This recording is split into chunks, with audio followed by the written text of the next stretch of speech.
I need to tell you what a lot of predominantly white institutions of learning will not tell you about the history of the development of Christianity. This is for the week of the last week of August, early first week of September, in which we're talking about the ideas of God in early Christianity.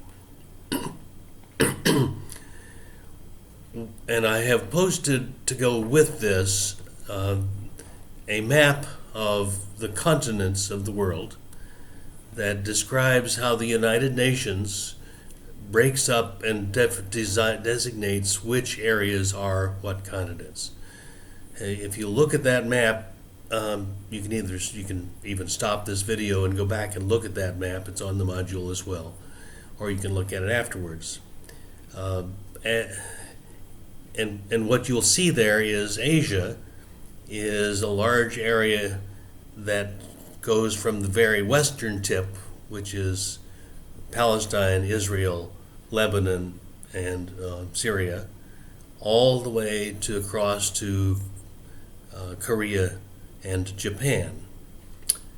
Europe goes from the western edge of the British Isles all the way to the eastern tip of Russia, a huge geographical area.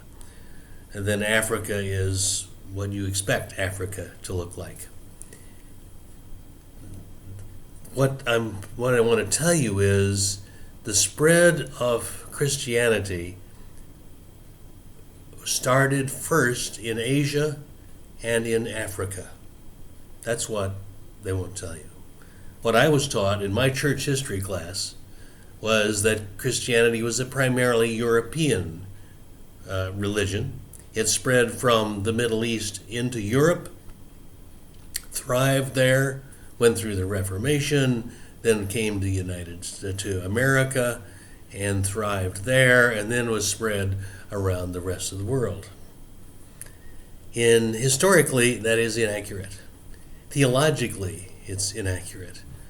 What we now know, as we look at the history, is that Christianity began in Asia, what is now designated as the Middle East. The East, it's just the middle, the far western edge of Asia, which is Israel, Palestine, Syria, Jordan, and then into Iraq and Iran. Those areas, and Arabia, those areas are Asian. Jesus then grew up as a person in that area of Asia. Christianity spread from the early apostles east into Asia. They spoke similar languages to the Aramaic that Jesus spoke. Syriac is the more modern version of that, and countries almost all the way to India spoke and recognized that language. Christianity thrived because they recognized it as this is our way of understanding the world. This is our culture.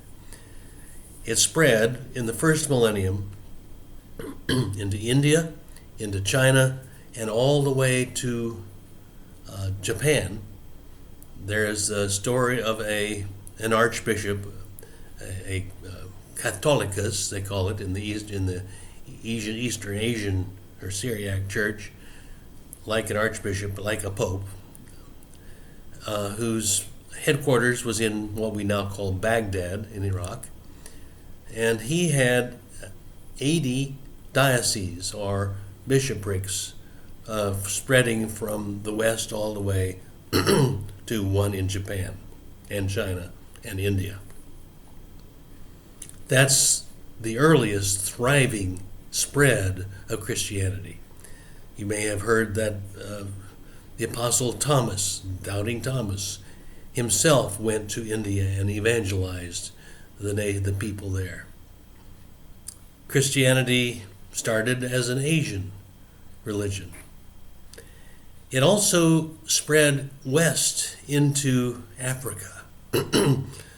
Jesus himself spent time in Africa as an exile as an infant to escape the ravages of the dictator.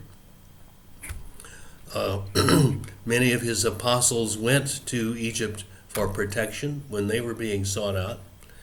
And Christianity was a thriving religion across northern Africa particularly, but also down into Nubia, which is now the Sudan, and into Ethiopia. Egypt and Ethiopia continue a long-standing tradition of going back all the way back to the beginning of being Christians. In Egypt, they're called the Coptics.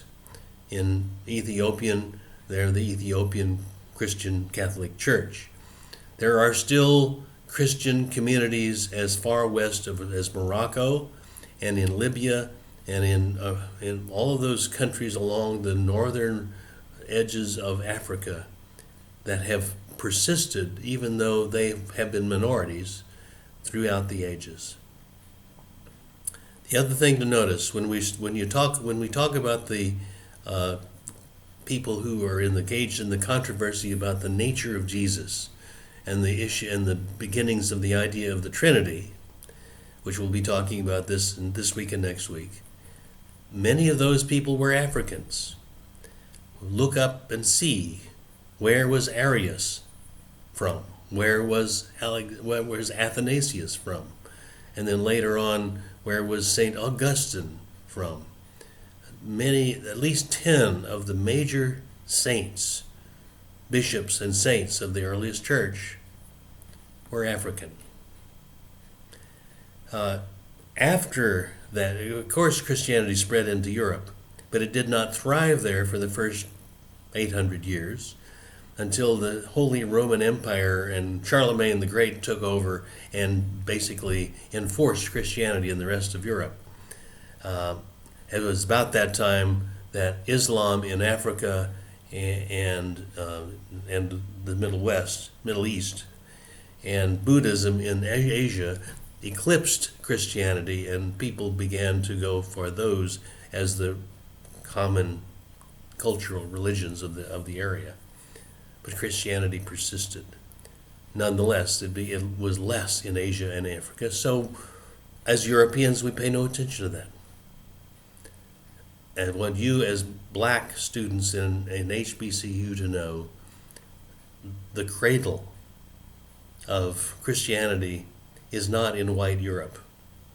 It was in the brown people of the Middle East and the brown and the black people of Africa. Check that out, look at that map, and look up some of those saints.